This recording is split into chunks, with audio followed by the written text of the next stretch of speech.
You wake up. No alarm, no notification, no boss waiting for you. The fire beside you is still glowing. The air smells like smoke, wet earth, and yesterday's meal. For the first time, imagine a life where money doesn't exist. No rent, no salary, no career. Just one question: what should you do today? For 99% of human history, this was reality. And your first task is simple: stay alive. Not forever, just today. The risk is low. Food from yesterday still hangs near camp. Dried meat, berries, maybe fish. You eat slowly. You talk. You laugh. Nobody checks the time, because time doesn't own you yet. By mid-morning, someone stands up. They spotted tracks yesterday. A small hunting group forms. No one is forced to go. No manager assigns shifts. But if you help feed the group, people remember. Respect is the closest thing your world has to money. You grab a spear, stone tip, wooden shaft. Hours of work went into making it. The hunt begins. Not a sprint, not a movie scene, a slow pursuit. You jog, walk, track, follow broken branches and footprints. The animal runs. You keep coming, hour after hour. You are betting on one thing: your body. Humans sweat. Animals don't sweat like you do. Eventually, something gives. Usually not you. The reward? Enough meat for dozens of people. The risk? You come home empty-handed or injured. Out here, a twisted ankle can become a death sentence. You return to camp. Maybe successful, maybe not. But here's what surprises modern people. The day is already half over, and most of your work is done. You don't clock into a second shift. You don't answer emails. You don't stare at spreadsheets. Instead, you create. You sit beside a hide stretched across wooden stakes. You scrape it smooth. You carve patterns into bone. You sharpen tools. You weave baskets. Every object around you is handmade. Nothing comes from a factory. Everything comes from human skill. Skill becomes status. Status becomes influence. Influence becomes survival. In your world, competence is currency. The sun climbs higher. The hunt is over. The gathering is done. And now comes something modern humans barely experience: free time. Real free time. Not scrolling, not recovering from work. Actual freedom. Children run through camp. Someone tells a joke. An elder teaches a teenager how to shape stone. A woman strings shells into a necklace. The nearest coastline is miles away. Those shells took hours to collect, hours to drill, hours to polish. Why? Not survival.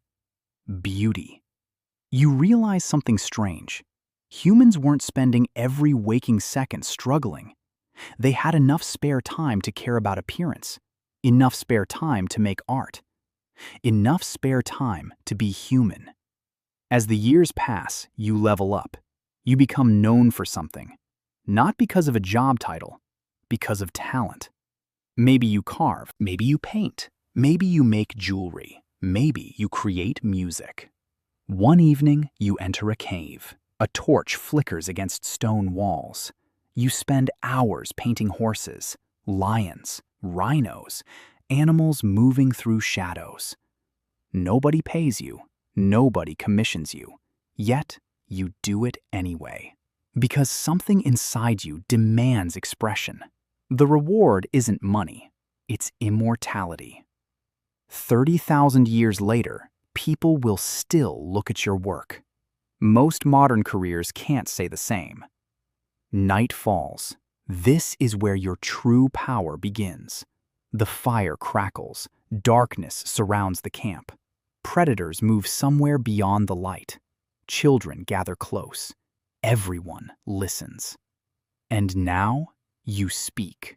You tell stories about ancestors, about spirits, about impossible hunts, about worlds beyond the horizon. This isn't entertainment. This is technology. Stories carry knowledge. Stories preserve survival. Stories create culture. The better your stories, the more people remember your name.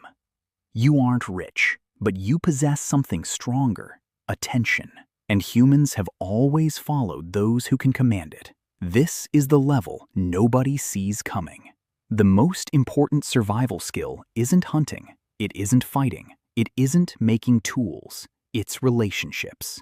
Because there is no government, no police, no contracts, no insurance, only people. If others like you, you eat when you're hungry, you get help when you're injured, you find partners, you find allies. If people dislike you, life becomes dangerous, very dangerous. One selfish decision can follow you for years. One betrayal can isolate you. Your social reputation becomes your bank account. And unlike money, you can't hide when it's empty. Then everything changes. Around 10,000 years ago, someone plants seeds. At first, it seems brilliant. Food grows nearby, less wandering, more certainty, more security. You think you found the cheat code. But every upgrade has a cost. The crops need protection. The fields need maintenance. The harvest needs storage.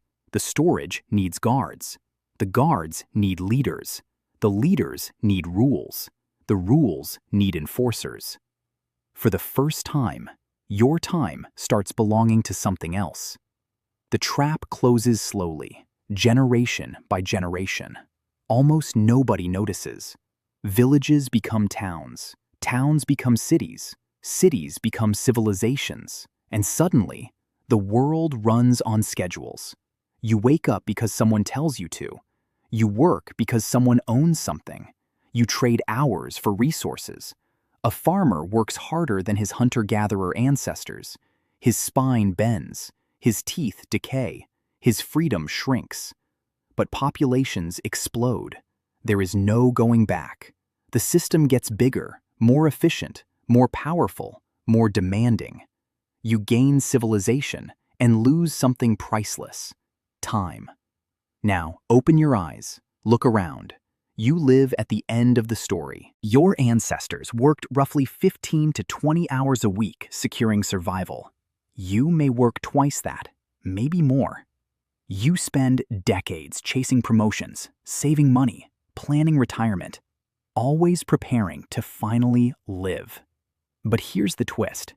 The life many people dream about at 65 was shockingly close to how humans lived for hundreds of thousands of years.